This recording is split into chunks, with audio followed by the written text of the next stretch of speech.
The rope burns where it circles her wrists. Cassia is 26 years old, and she can feel the coarse hemp cutting into skin that has never known anything rougher than silk. You can smell the stable stench of animals and old straw that fills this wooden building at the edge of the Roman camp, can hear through the walls the sounds that her two younger sisters are making, not screaming, not yet, but the high keening of terror that comes before screaming, the sound of girls who have seen what is being prepared for them and cannot process what it means. She was, until 9 days ago, Princess Cassia of Pontus, eldest daughter of King Mithridates, a woman raised in palaces overlooking the Black Sea, educated in Greek philosophy and Persian poetry, betrothed to a prince of Armenia whose kingdom would have doubled her father's power.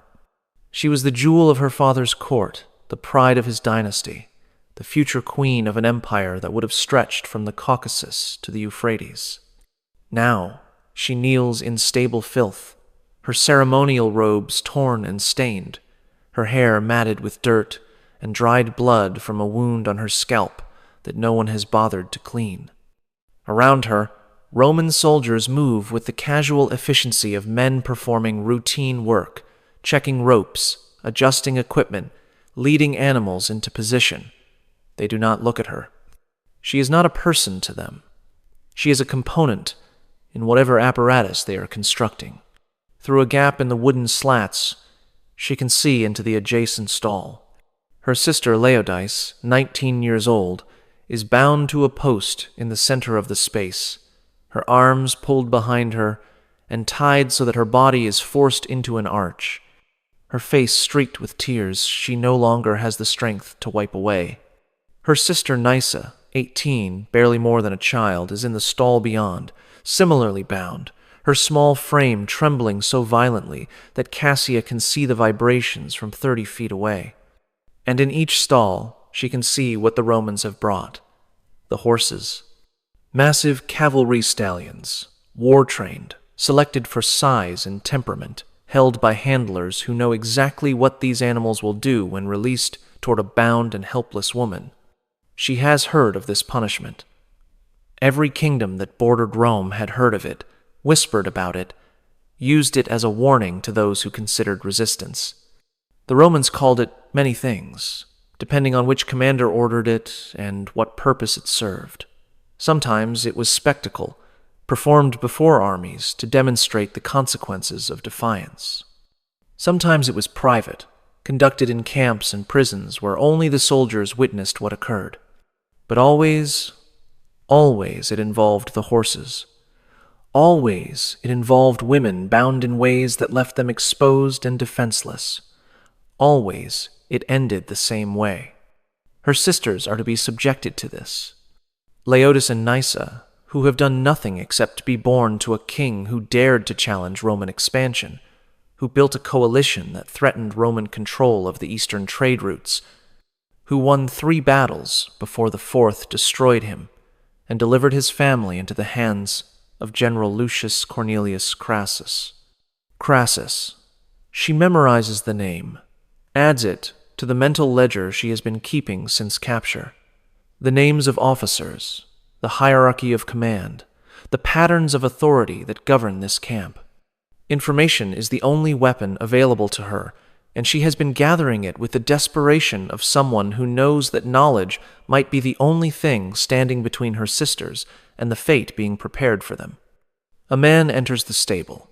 He is perhaps 50 years old, wearing the armor of a senior commander, his face bearing the weathered marks of decades of campaign. His eyes move over the scene with the practiced assessment of someone inspecting equipment rather than witnessing the preparation for atrocity. This is General Crassus. She recognizes him from the surrender, from the moment when her father knelt in chains and was informed of the fates his children would suffer. The youngest first, Crassus says to the officer beside him. 18 is old enough, and her screams will help motivate the others. Nysa. They are going to start with Nysa. Cassia feels something shift inside her. The fear that has paralyzed her since capture does not disappear, but it recedes, pushed aside by something older and stronger. She has spent her entire life protecting her sisters. She taught Laodice to read when their tutors gave up on her. She held Nysa through nightmares when their mother died. She has been their shield against court politics, against the expectations of their father, against the thousand small cruelties that palace life inflicted on royal daughters. She will not stop now. General Crassus. Her voice comes out steadier than she expected, cutting through the ambient noise of the stable, drawing attention from soldiers who had been ignoring her. I would speak with you. Crassus turns, his expression shifting from dismissal to curiosity. Prisoners do not typically address their captors. Certainly not prisoners about to witness their family's destruction. The Pontic princess speaks, he says. What could you possibly have to say that would interest me? An offer, Cassia says. One that will benefit you more than watching children scream. She sees interest flicker in his eyes. Romans are pragmatic above all else. Even cruelty serves purposes for them: intimidation, entertainment, the satisfaction of soldiers who have endured hard campaigns. If she can offer something of greater value, she might be able to redirect the cruelty, to take upon herself what was meant for her sisters. What offer? Take me instead. All of it. Whatever you planned for them, do it to me. All 3 portions of punishment, concentrated on one body. I am older, stronger. I will last longer. The spectacle will be greater. Crassus studies her. She can see him calculating, weighing the entertainment value of what she proposes against the original plan. Your sisters are younger, he says. More, appealing to certain tastes. 3 is more than 1. Why would I accept less? Because I have information. The locations of treasure my father hid before the final battle. The names of Roman officers he bribed during the war. The routes of the supply networks he established with Parthia. She is gambling now, mixing truth with fabrication, hoping that greed will override other appetites. Give me my sister's safety, genuine safety, not death in a different form, and I will give you everything I know. I could torture the information from you. You could try, but I was raised in a court where poison was served at every meal and assassination was casual conversation. I know how to die quickly when I choose to. Torture me, and you will get nothing. Accept my offer, and you will get intelligence that will make your career and wealth beyond what this campaign has already provided. She watches him process this, watches the calculation happen in real time. Romans are not sentimental, but they are ambitious, and ambition can be leveraged. The horse, he says slowly. You understand what you are offering to endure. I understand. It will not be quick. It will not be private. My officers have earned entertainment, and I will not deny them. I understand. And your sisters will watch. That is part of the arrangement. They will watch what you endure for them, and they will know what they have been spared. Cassia feels her stomach revolt at this addition, but she forces herself to nod.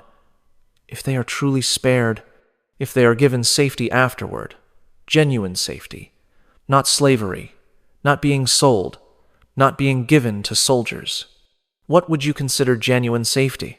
Send them to Rome, to the household of someone who will treat them as guests rather than slaves. Let them live out their lives in comfort, even if it is comfort in exile. This is what I am buying with what you are about to do to me. Crassus is silent for a long moment. Then he smiles, and the smile is worse than anything she has seen from him so far. You love them, he says.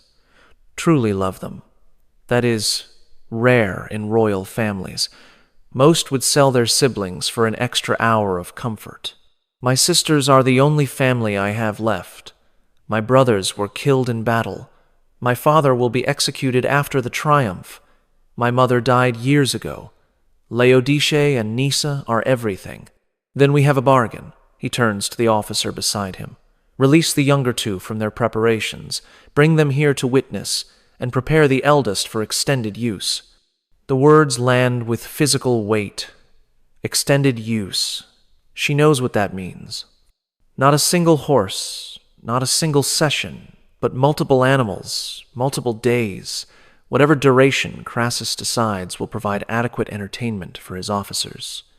But Laodice and Nysa will live. They will be safe. They will grow old in Rome while she endures whatever is coming. It is enough. It has to be enough. What you are about to learn has been deliberately obscured by 2,000 years of historical sanitization.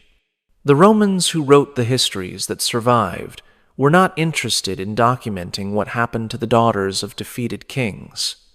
They mentioned triumphs and victories, recorded the names of conquered monarchs, noted the treasure that flowed into Roman coffers. But the women, the princesses and queens, who were captured alongside their fathers and brothers, were reduced to footnotes, mentioned only as parts of the procession, their ultimate fates left unspecified. Tonight you will learn what those unspecified fates actually were. You will learn about the punishment that Roman generals reserved for royal women who represented conquered dynasties, the methods designed not merely to destroy individuals, but to annihilate bloodlines, to demonstrate so completely Rome's dominance that no one would ever again think resistance was possible. You will learn about the role of animals in Roman punishments, why certain methods were chosen for certain victims, what purposes the spectacle served beyond mere cruelty. You will learn about the hierarchy of suffering, why some captives were killed quickly, while others were subjected to prolonged degradation, what determined which fate a prisoner received. You will learn about the women who chose to endure these punishments to protect others, the mothers who bargained their bodies for their children's lives, the sisters who took upon themselves what was meant for siblings, the impossible arithmetic of sacrifice that Roman captivity forced upon its victims. You will learn why Cassia made the choice she made, what happened during the days that followed her bargain, and what became of the sisters she was willing to destroy herself to protect. Subscribe if you want to understand what Roman victory actually meant for those who experienced it as defeat.